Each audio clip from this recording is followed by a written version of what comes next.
Here's a story that just happened. It's life. It's not because of a job, not because of school, not because of travel.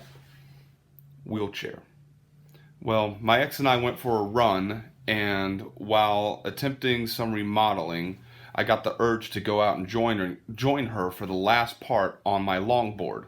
Uh, I had obtained a longboard at one of my security jobs, and I used it rarely, so I figured I'd catch up to her and go jog a little bit. I contemplated going for several minutes and talking myself in and out of it, and I finally went. I felt like I was being willed to go. Upon getting to the park, I noticed what looks like an abandoned wheelchair, but upon inspection, there was an elderly man in it and with one leg. His battery had died, and he sat in the sun for a while trying to flag people down to no avail.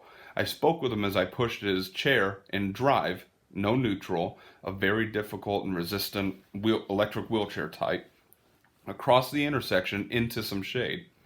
He said he'd eventually be fine by dragging this 300-pound chair by his feet. I told him I'd be back with my car.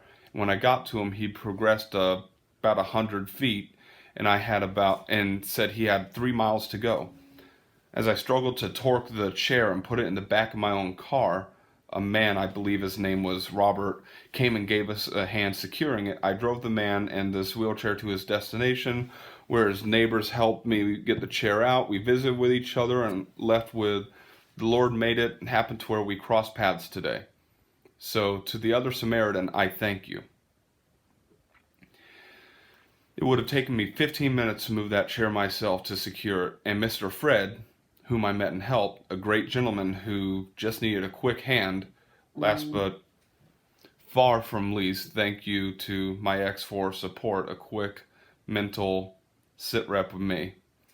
In today's age, you never know what is a setup or not while just being a good person. And what I mean by that, there are things, hey, help me.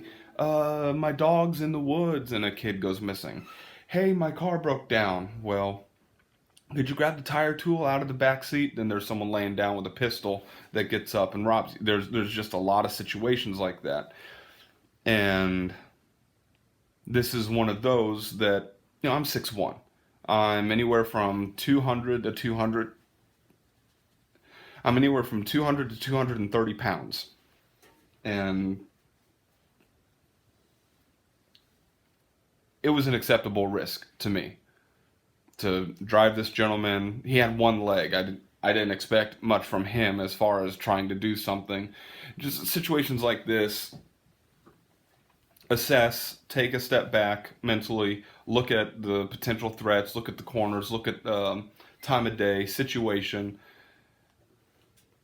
It worked out, and I'm glad that I could help Mr. Fred, and I hope he's doing well.